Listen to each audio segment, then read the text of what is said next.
Let me sing about authority.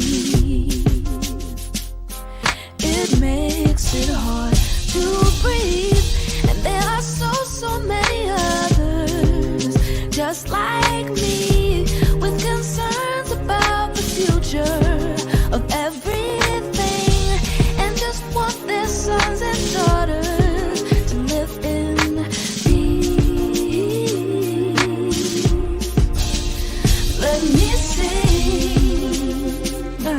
of choices that we make, 'cause the hour's getting late when our actions are disputing the things we say. I see our history repeating in its own way.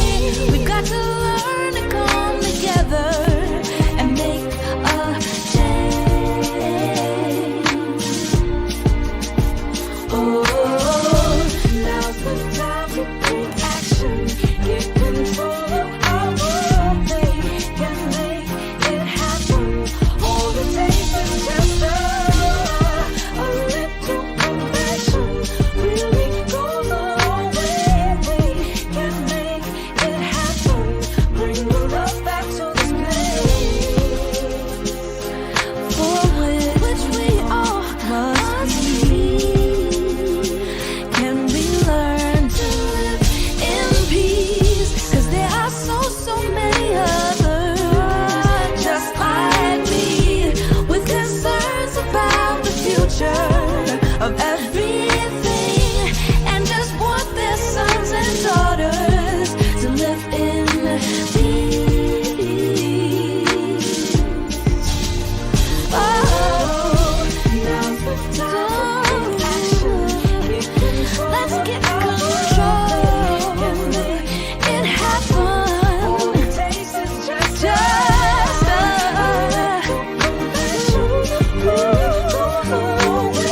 we can make it happen.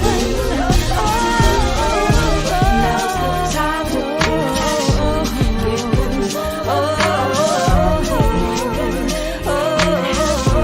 All it takes is just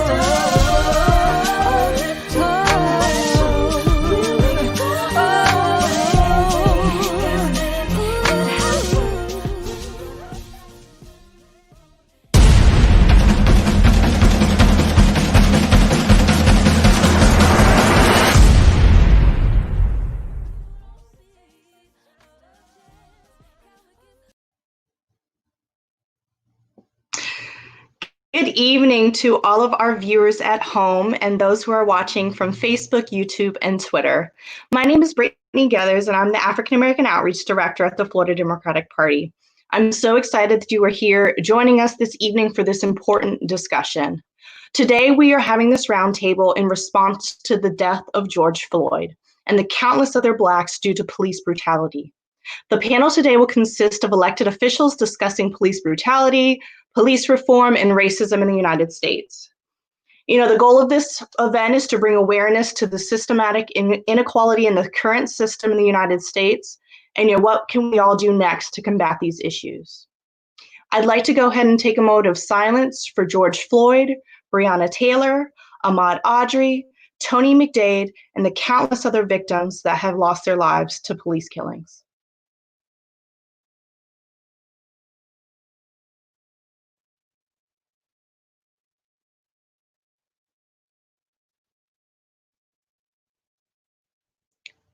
Thank you.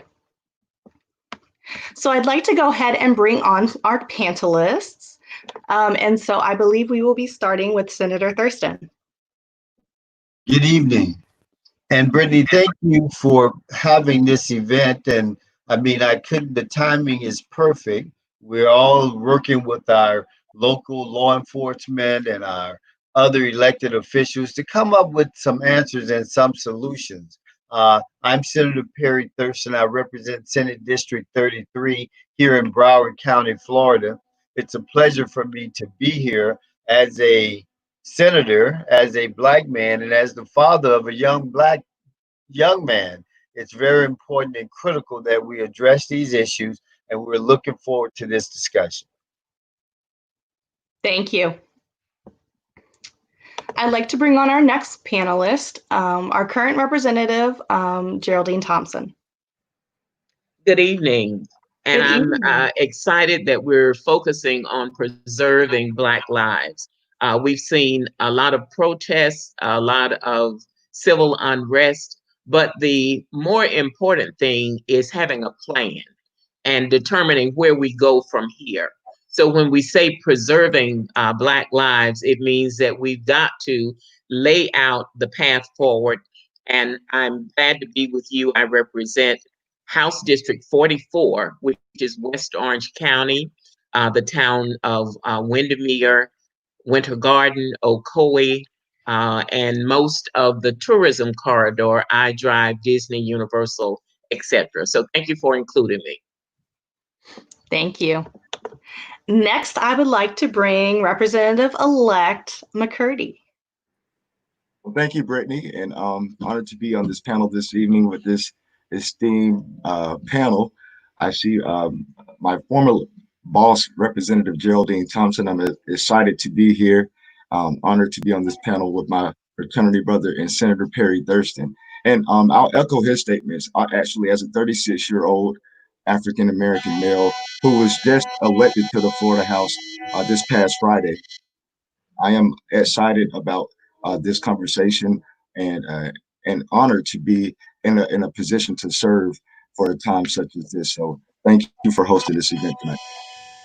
Absolutely, thank you. And we are excited you will be joining the House. So we are very excited about that.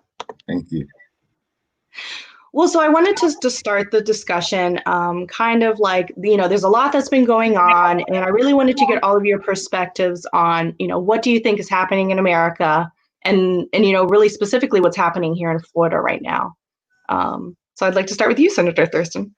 Well, thank you. And I appreciate the question. And I think that what's happening here in Florida is what's happening across the world.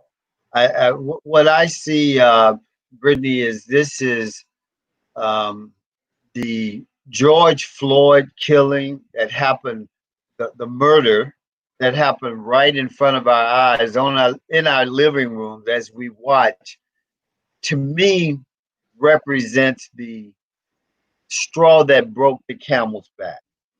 Some of us who've been around for a while, we can go back to the McDuffie riots, and we can go back to a lot of Black men and Black women who have had their lives taken unnecessarily through violence, to police brutality. And quite frankly, it's something about George Floyd that we saw this smug look on this officer's face while he murdered George that sent a shock through this nation and certainly through the community where I'm from. It was like time out for this type of treatment, time out for 9 months and 12 months of investigation of things that we see that are wrong right there. It's time for mayors like Keisha Bottoms in Atlanta to make a decision right now to say that this person is fired. I don't think we're ever going to go back to where people are going to tolerate those long delays, hoping that people will be lulled into sleep. So what I see happening is a moment in time where we're changing society, and the young people are out there on the front line making that happen. So I think we're at a time where we're going to see drastic changes, where we've always asked, well, if you've got a man and you've got 8 officers, why do you need to kill him? If you've got a person who shoot up a church with guns, why can they be apprehended and Black men can't be apprehended without being killed? So this is a culture that's happening within this pandemic virus, and it's all happening at the same time. But people will never again tolerate some of the actions that we've seen happen in the past. Thank you. Did anyone else want to chime in on that? That was excellent, Senator Thurston. Well, what I see happening in Florida and the nation is that a lot of what we have known was occurring in this country is now visible. People have had the attitude that if it hasn't happened to me, it does not exist. And so when people saw the officer kneeling on George Floyd's neck for almost 9 minutes, and we heard George Floyd saying, "I can't breathe, I can't breathe," and calling for his deceased mother, people connected with the humanity of George Floyd. And so you have people from different ethnic backgrounds, different religious backgrounds, different ages, who are now speaking up and speaking out, and they're engaged in civil protests and civil disobedience because, as Senator Thurston said, people are feeling that it's time out. How many more people, how many more names do we have to add to the list of African-American men and a number of women who are killed by police in this country before we put in place some legislation to deal with police brutality and excessive force?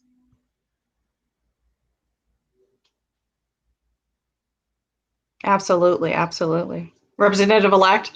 Well, I mean, definitely, I echo those responses. And I'll just say, I think we're at a time right now when people just feel enough is enough. And there's a generation of people, of young people, who have read and studied protests, and they have every right to protest, because protest does bring about change, as President Obama mentioned. And we're at a time where the country is faced with having to have some uncomfortable conversations. And sometimes uncomfort brings about growth. I use the example of, a pregnant woman, when she's going through her trimesters, as her fetus is growing, she may feel some discomfort, but it's all for good reason, because she's growing. When my 2-year-old daughter was teething, she felt some discomfort, but it was for good reason, because she was growing. So I believe now in our country, we do feel some discomfort, but I'm optimistic that there'll be some growth out of this when it comes to law enforcement changes and different policies from the state and local and federal level. Absolutely, absolutely.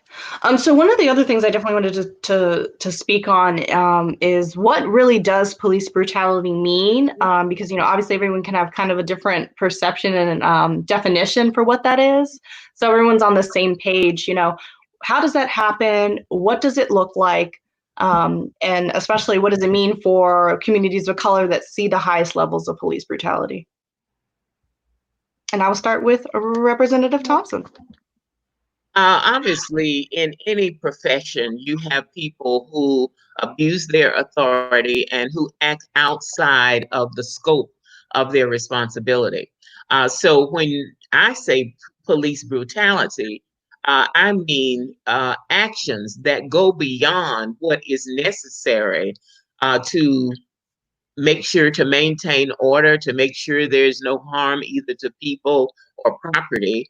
And we saw with Rayshard Brooks in Atlanta, granted, he had had too much to drink and he was asleep in the drive-through lane at Wendy's. But the question is, how much force was necessary to bring him into control? And he's running away. And the autopsy showed that he died of bullet wounds to the back. So how is he a threat to the police officer if he's running away? And it's those kinds of things, when you add them all together, that in my estimation means that there is brutality rather than the level of force, which could be minimal force, but the level of force that is required with regard to maintaining order. All right. And I think that when you talk about what is brutality, I think Senator Thompson hit the nail on the head. Force in excess of what's required. When I see the young men being forced to lay face down in the hot street on the sun. When I see we had an incident here at one of the high schools where the officer is smashing the young man's face into the pavement after he's already subdued him, a little young high school kid who couldn't have been 125 pounds soaking wet, with no weapons, no nothing. And then when I uh, compare that, Brittney, to individuals, and I gave this example of shooting up a church and having all types of firepower and guns, but you can not only arrest him, he gets a trip to Burger King on his way to the jail. Whereas here, the gentleman that Senator Thompson reference, Rayshard Brooks, he's at a Wendy's. And you see that conversation and you see the beginning of that conversation. And as you're watching it, you're saying, this man is not going to survive this ordeal. And there's nothing about what occurred that should justify that. There's so many other things that can happen. And when we talk about changes in police attitude, we've all seen situations where we say, well, there are 8 officers here. This man had a stick or a rock or a bottle or even a knife. Do you have to shoot and kill him? There's Right. no other way to contain him other than to shoot and kill a person. So we've always wondered, what's this deadly force in our community that's required to apprehend, but it's not across the board. But I can tell you this, it's time out for that. And I don't see the community ever tolerating this anymore. And certainly, law enforcement needs to know there'll be no more 9 and 12 months investigation because people are not going to sit for it. Absolutely. Well, just to piggyback on that, police brutality is absolutely excessive force, and it's excessive force on subjects that look like you and me. More times, than we would like. But excessive force, and it's not limited to physical or verbal, but we have their mental injuries, property damage, and of course, in some cases, we see death. So when we saw the 2 college students in Atlanta during those protests with their windows busted out and yanked out of their cars and arrested for being past curfew, that's another example of excessive force. While it always doesn't ultimately end up in death, there are many cases of excessive force when individuals are harassed by the police. We have protesters that are being tear gassed. That's another example of excessive force. So that's my definition of police brutality in those 2 words: excessive force. Absolutely. And I think you all bring up, a very important point across all the things that you all said. Police brutality doesn't have an age limit on it. It doesn't matter kind of even your race sometimes. It doesn't matter, if you're young, you're old, your socioeconomic background, like all of those factors. At the end of the day, the police see you as a Black person, and we continue to have these problems regardless of age. Like, I remember down in Central Florida, the little girl they put in handcuffs, like that is unacceptable. We're seeing grown men, we're seeing women. I mean, it's just not acceptable. So I think that this is a very important discussion that I'm excited, we're having, but it's unfortunate that we have to have these conversations. So. And Brittney, Well, Brittney, you bring up a good point. It's in the past we always talked about, and I know that Senator Thompson and maybe even Travares has had that talk with his father and older relatives. We always talked about we have to have this talk with our sons. Well, if you look at what's going on today with Sandra Bland and all the others that we are dealing with, um, you have to have that talk with your girls as well, because any interaction, I remember seeing an episode where the police officer was just manhandling this young girl, a Black girl, at a pool party. And mhm. that always stood out in my mind. How do you possibly treat a young woman that way? And it's, you know, officers who I believe come into the community, They're already afraid. They're nervous, and this is their way of trying to, instead of working with the community, just trying to control uh, the situation at the Wendy's in Atlanta. I can imagine those officers were a little bit embarrassed. I can imagine they were upset that the gentleman ran away. So those are personal factors that, is going into their mind, which led them to take that type of action. When all it took was, you've already searched this guy, he doesn't have a gun, because throughout that investigation, you've searched him. You got his car, you got his license, you can set up a perimeter. There's so many, you could have shot him in the leg. There's so many, which I think it would be excessive force as well, but there's so many other things that could have happened. And when I look at that video, I can know, as I'm thinking, this man is not going to survive this encounter.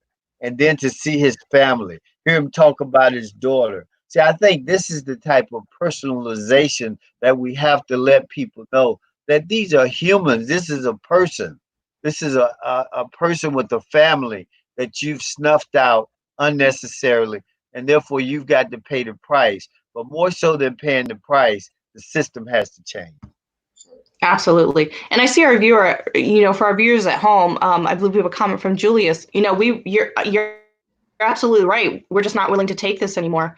Our community is sick and tired of being sick and tired. And so, I'm glad to see when these protests and things are happening that it's more diverse than I've ever seen before.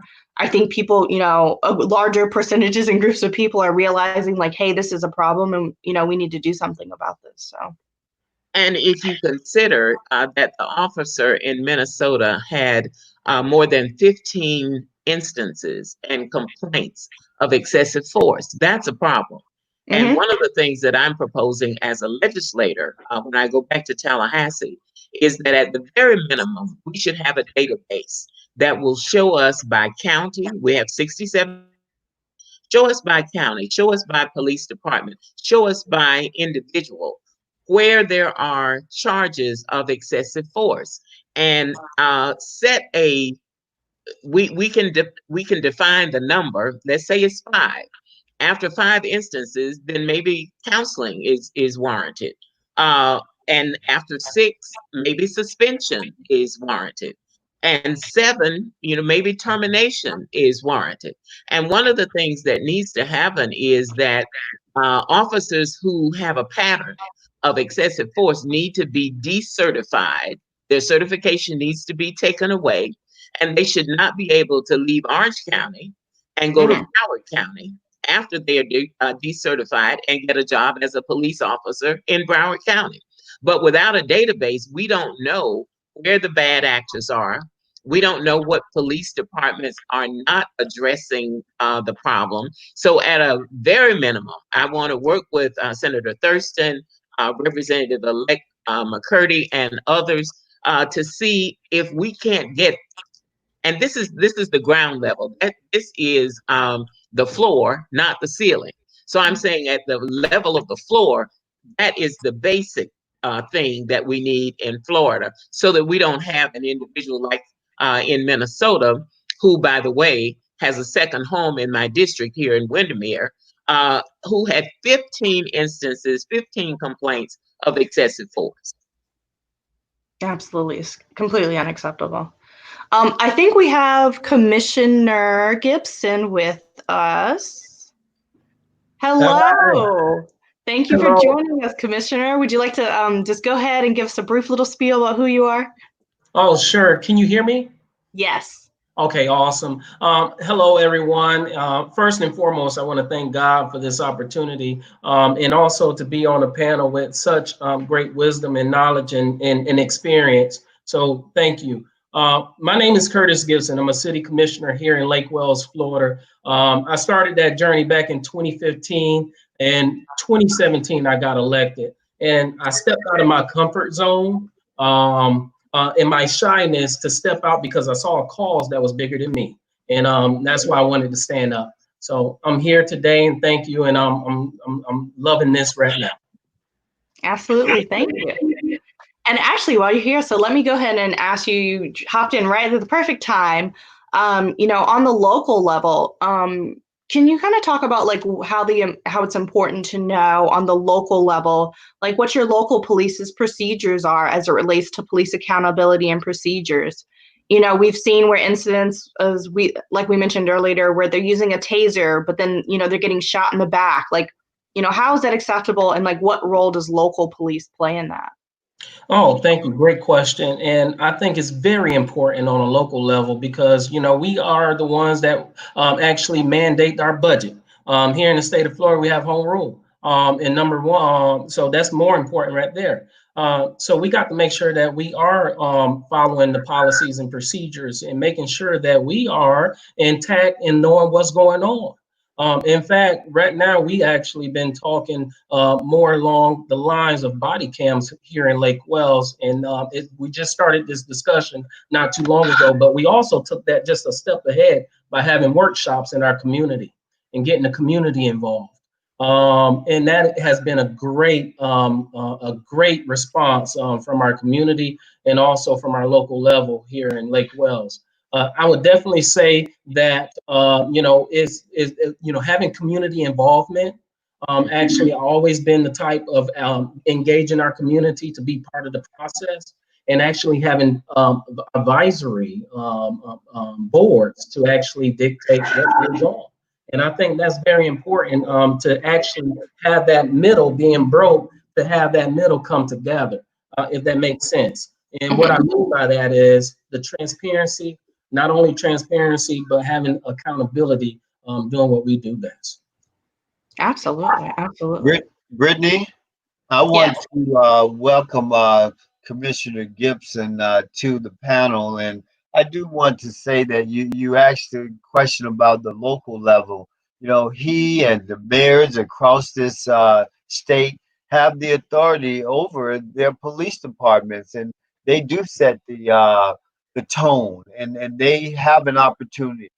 As Senator Thompson says, Representative McCurdy and I and she will go back to Tallahassee, and there are people already proposing legislation, and I certainly look forward to working with Senator Gibson as we move forward. But in our local communities, we have the opportunity that Commissioner Gibson is talking about to make sure that not only on their budget, which he has to approve, but when they come, their policy and procedures, he will be able to make sure that if you gave the example of a taser and being shot in the back, that those types of things are not acceptable.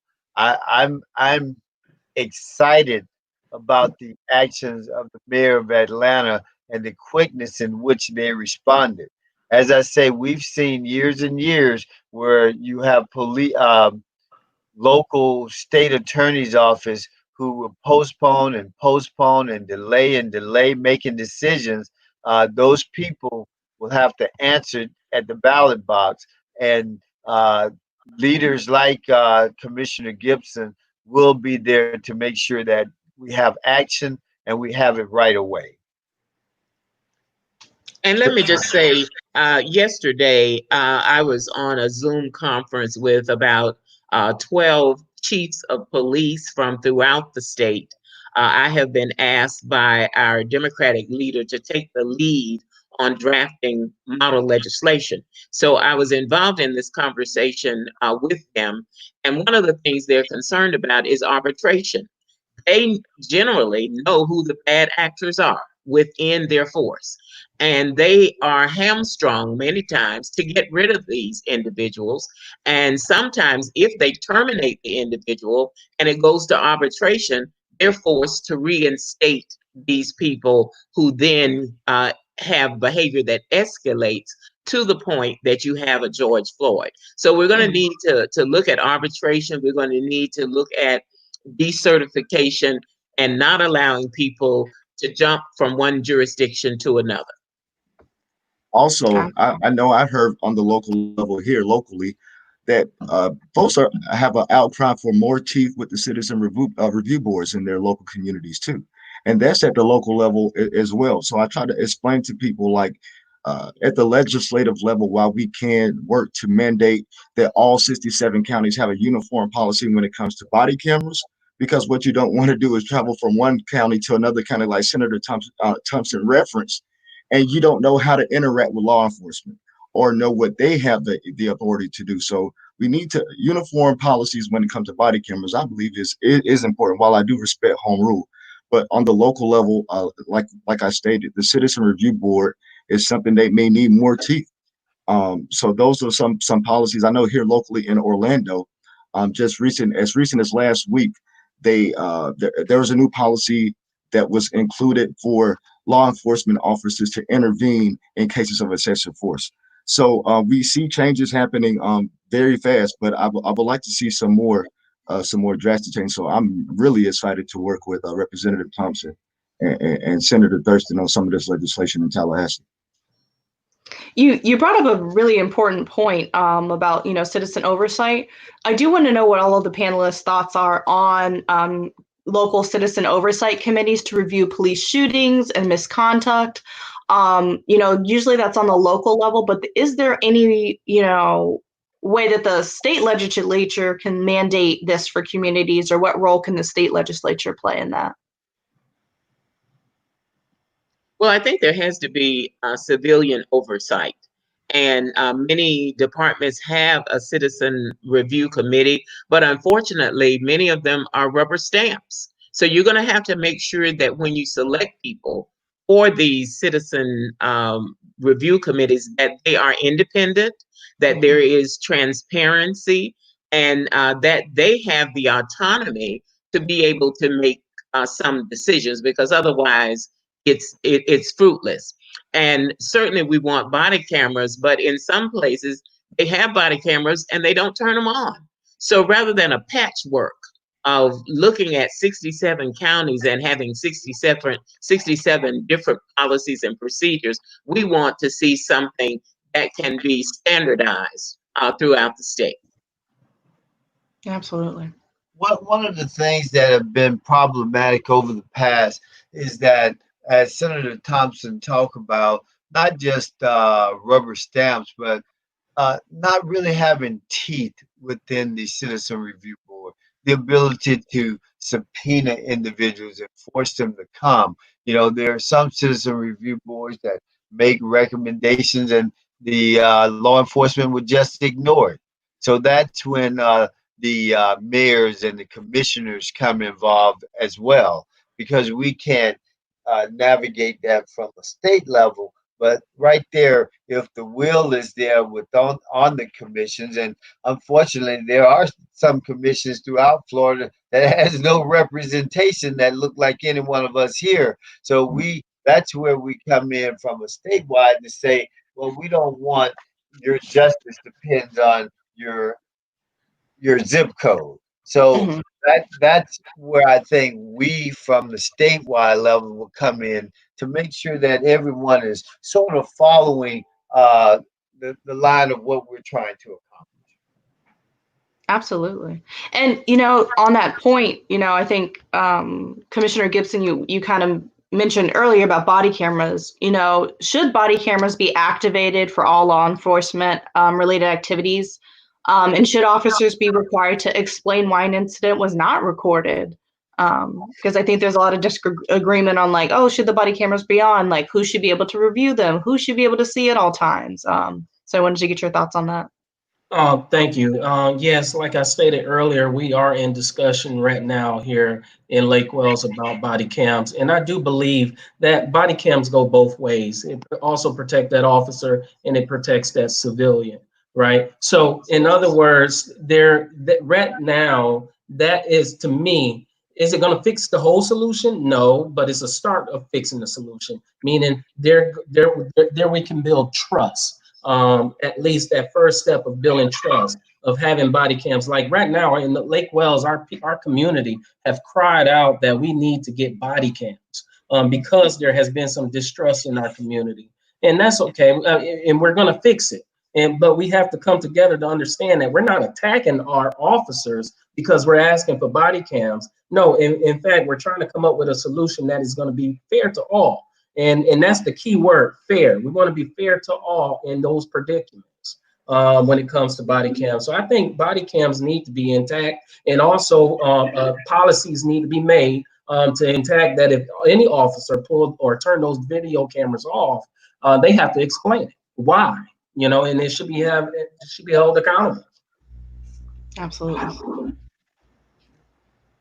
Brittney, I think that Commissioner Gibson makes a good point when he says we're not attacking our officers. We've all, I heard Senator Thompson says she was on a phone call with 12 sheriffs across the state. We all recognize that there are very good law enforcement officers out there. In fact, the overwhelming majority of the law enforcement officers are good individuals trying to do a job to help protect society. We have worked with them in the past. We're going to work with them in the future. And we certainly will be working with them to solve this problem. There's a big debate going on right now about, from a political standpoint, should the politicians who are running for office accept money from law enforcement agencies or police organizations.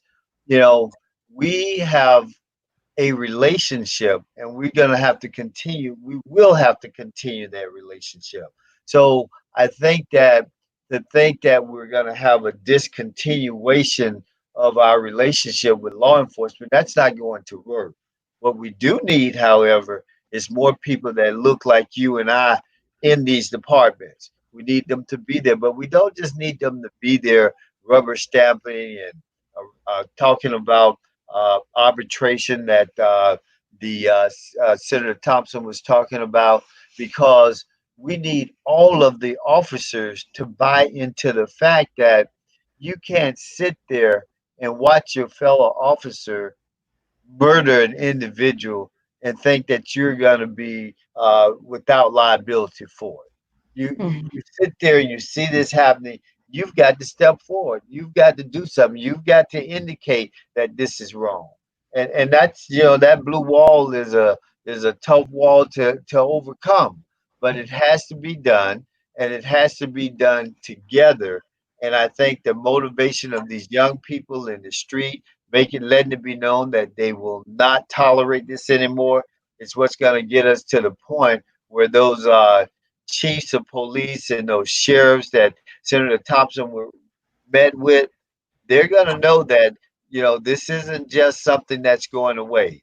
You're going to have to come to the table with some real solutions, some real changes, some citizen review boards with teeth in it, all types of things that are out there. There's so many studies of people who have come up with great ideas of what need to be done.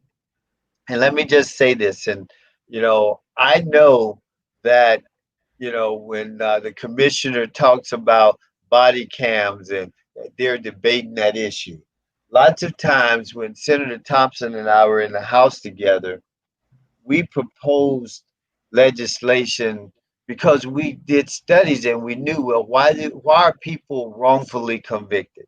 Well, false statements. Well, the solution was, we want you all to record anytime you arrest someone for a felony, you need to record it.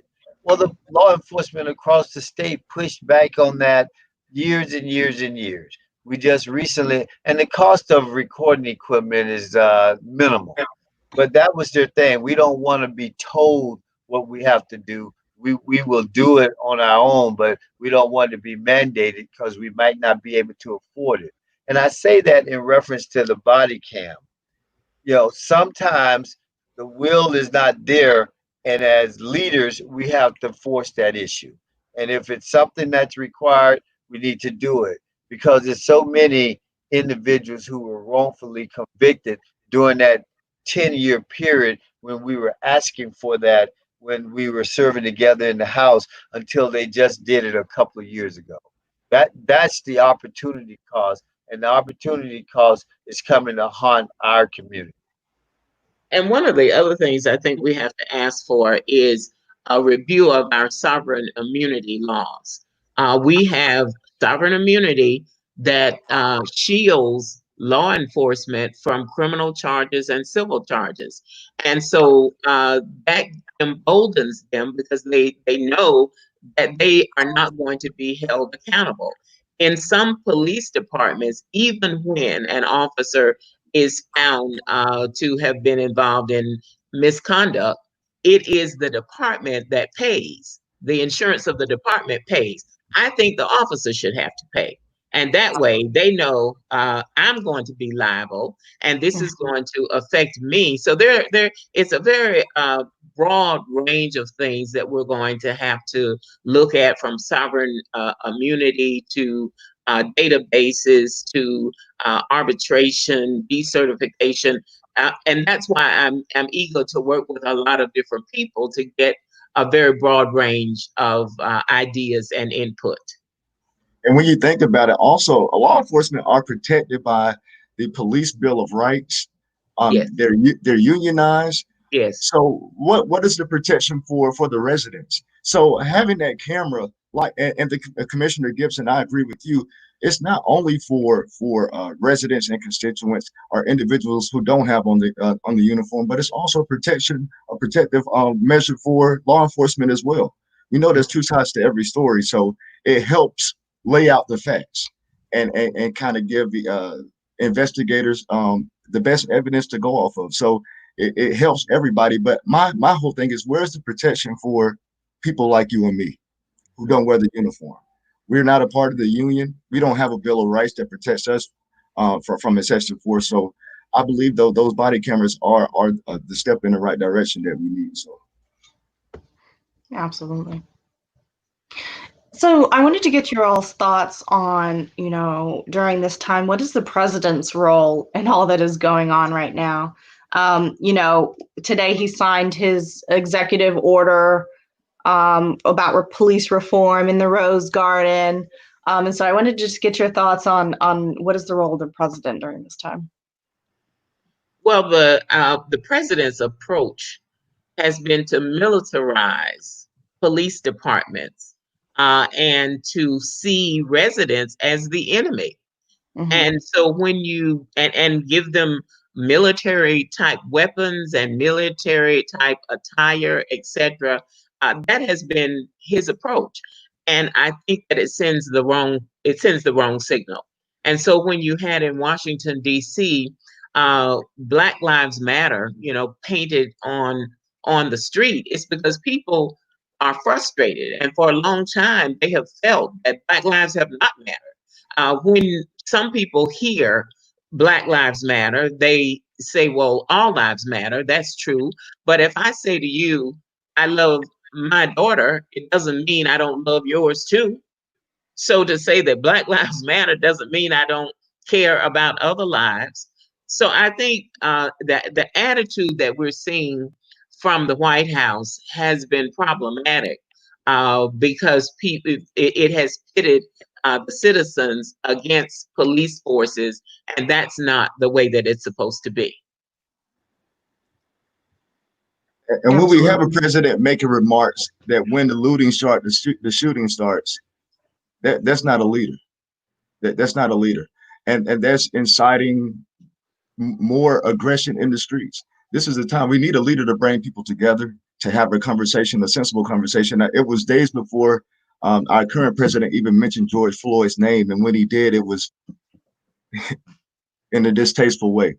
So I just believe we actually can't, while we should be able to look to the White House for leadership during a time like this, the current occupier is not someone we can look to. So it's up to leaders on the state level, like myself and Senator Thompson and Senator Thurston, to work together to make some things happen statewide, work with our congressional leaders on the federal level to try to get some things done. But we know that we are in the minority on both levels. So we have to work extra hard. But we at least are having these conversations that have been swept under the rug for decades. Yes, Brittney, I would just echo what my colleagues have said. And I would say that, the U.S. House of Representatives have proposed some changes that I think that will, if it passes, will lead to certainly more accountability. But I think you can just compare the times when President Obama came to talk to the country in times of crisis to what we're getting now from the White House current occupant, and you will see the difference between what we need from a president and the difference between a leader and a I'll leave it at that. No, I think you all bring up, excellent points too, especially as it relates to his response. And I think even on a state level, Governor DeSantis's responses that I've seen on Twitter and what he's had to say about all this, like, oh, people don't need to be out rioting, but in reality, we wouldn't be having to have these riots in front of the governor's mansion if things like this weren't happening in Florida. And so I think he needs to be held accountable for that too. So. Well, I think there's some detachment from the real world in both of those instances, and a lack of sensitivity. Before this Zoom meeting, I was at a city council meeting in the city of Ocoee, which is in my district, and I was talking about Juneteenth and the fact that we're planning a Juneteenth rally on Friday. Well, a lot of people didn't know what Juneteenth was all about, why it was significant. And you had the president plan a campaign rally in Tulsa, Oklahoma on June 19th. Now, Tulsa in 1921 was where over 300 Black people were massacred. And on top of that, Juneteenth, which celebrates the end of slavery, that's when you're going to have your rally.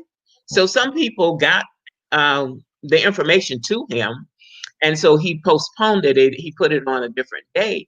But that's a lack of understanding of our history, and that leads to a lack of sensitivity. Absolutely. And you actually bring up a very valid point. Because unfortunately, the Republican Party has done the same thing, bringing the convention here to Florida, to Jacksonville, during the same weekend where, another significant Black event that's related to Florida, Axe Handle Saturday, happened in Jacksonville. And so, again, I think the party is just out of touch. Bringing something specifically that weekend, I think, is disingenuous, and it shouldn't be happening. So. Look, I think right now during these times that we are facing as a country, here, you need a leader that's going to stand up and lead and be very mindful as to what come out that leader's mouth, because it can really do some wrong or it can do some good. And you have to, I always think before I speak. So I make sure I say the right thing. So, I just think, during this time, we have to have a leader that's going to unify us and bring us together as one. Absolutely. And specifically too for Representative-elect McCurdy and Commissioner Gibson, especially with us being young and the future of our party, we've got some great seasoned Democrats like Senator Thurston and Representative Thompson who've been in this fight for such a long time. What is the role for young leaders? What is the role, for the future of our party and how we can be, addressing a lot of these issues? One of the things I stress when I talk to young people is that Dr. Martin Luther King Jr. was 27 years old when he led the boycott in Montgomery. So there is absolutely a role for young people to play, and it's going to take their energy, their enthusiasm, and while we can offer some insight based on our experiences, it's going to be up to them. They're going to inherit the world and the society that they're making now. So it is the state representative-elect McCurdy and Commissioner Gibson who are going to be the people on the front line working with those on the street as well. I believe our roles are three things: to listen, to support, and to act. We are to listen to these folks who are in the streets right now, listen to their demands and what they want to see changed. We need to support them because, like I said, protest is necessary. And three, as elected leaders, it's our obligation and our duty to act in our respective roles and in our respective jurisdictions, whether it be on the local or state level. So that's what I'm committed to as a 36-year-old in this federal. So while I may not be protesting in the streets, I promise to bring my protest to Tallahassee. That's right. I couldn't agree more. I would definitely just say, from a younger perspective, coming to the table, I think it's very important that we get more younger people out and involved in our communities, local, county, state, national, to get involved so that they could actually be at the table to help what's going on, because they're, I was told, and it kind of did something to me, because when someone tell you that you may not be wise enough to do what you do because you got elected as a city commissioner or whatnot, I got to say that's absolutely wrong for that person to say that, because like Madam Senator Thompson stated about Dr. Martin Luther King. He was 35 when he did many marches and peace rallies, etc. So again, when we come to the table together as one, being open-minded and sharing ideas, that could be very important to help us, not only just local but state, and to be able to move forward on a lot of directions that we need help from our young people. And I just want to say this real quick, with a lot of folks out there protesting now, I hope they come to the poll come November, because that's where we're going to need to be at. Yes. And Brittney, let me just say this. When our Black Lives Matter marched down the streets of Fort Lauderdale and Wildwood Boulevard here in Fort Lauderdale, I actually was there with them. And I think we need to encourage all of our youth, because they are the leaders of the future. And we come together and we work together and we can make changes together. Absolutely.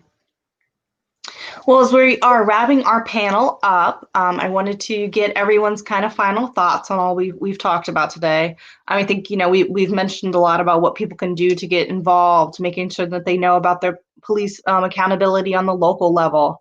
And I think we brought up a great point about voting. Obviously, as part of the party's platform, like we need everyone to get involved in our political process and to vote. Right now, especially for Black voters, we are encouraging people to sign up to vote by mail. And I think there's a lot of distrust about vote by mail in our community, but it is safe and an effective way for people to avoid the long lines at the polls, and especially in the middle of this COVID-19 crisis that is disproportionately affecting our community. We need more and more people signing up to vote by mail. So. Brittney, I couldn't agree with you more. I don't think that people should be forced to decide between their health and their right to vote. So voting by mail is a great thing. I think we should all and just have that option available to us as we look at what's happening across the state right now. We've got spikes going on. I think today may have been the highest number of new cases since we started keeping count.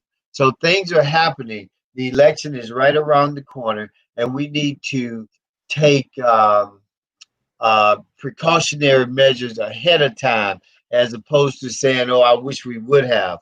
Everyone should get a vote by mail ballot, whether you utilize it or not, but have it just in case if this pandemic gets worse, we're going to have to do that. And as we close out, I just want to say I'm encouraged that we can make a difference. And the reason I'm encouraged is when I look at the rallies across the world, I don't see just Black people out there.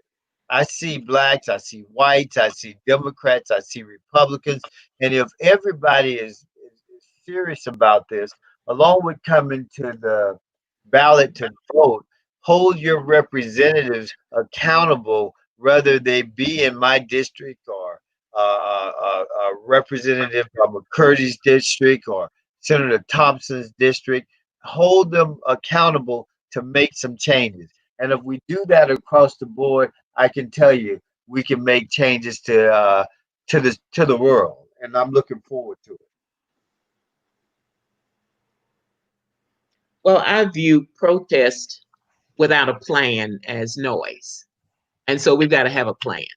And we've got to be committed to a movement and not just a moment.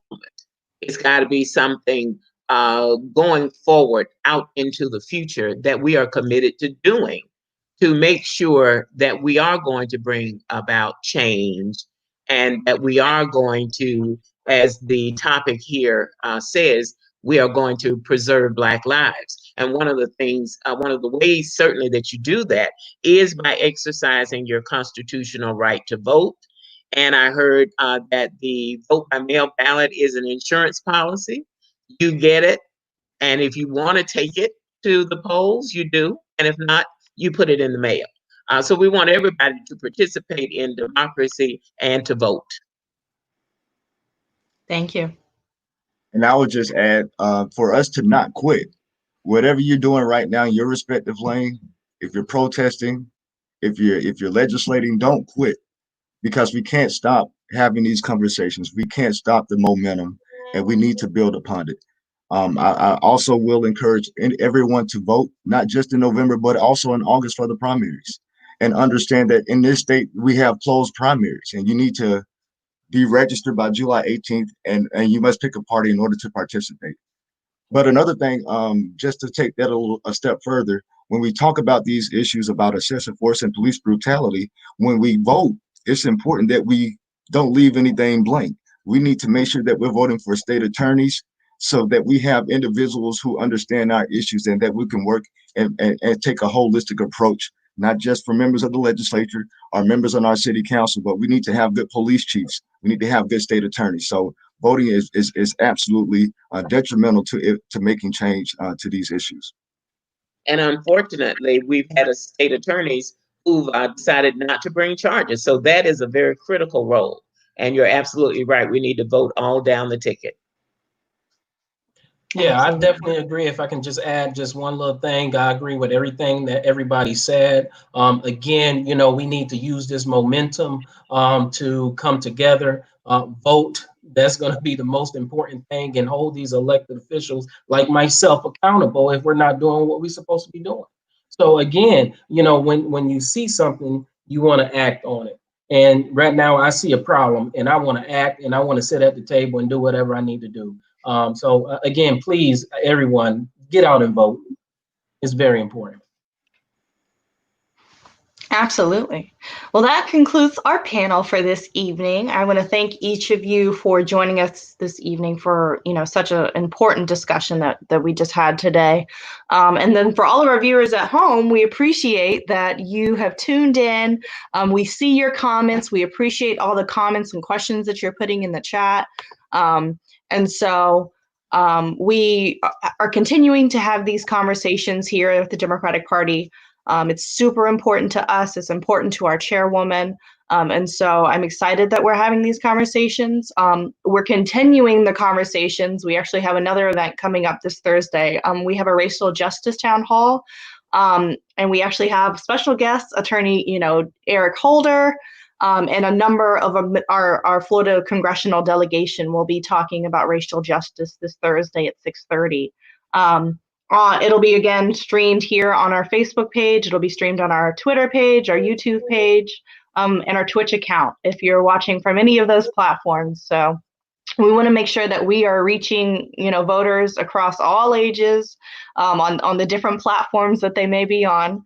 And so I want to thank you all so much for for joining us, and then for having this conversation. So thank you all. Thank you. Thank you for putting this on, and I can't wait to participate with that, to tune in rather to your racial justice town hall. Absolutely. I'm excited about it. Yes, our congressional delegation has put together a great event. And then this Friday, we actually will be having our own Juneteenth celebration. So you will be able to tune into that as well on Friday. So we are just talking and reaching out to our Black voters this week.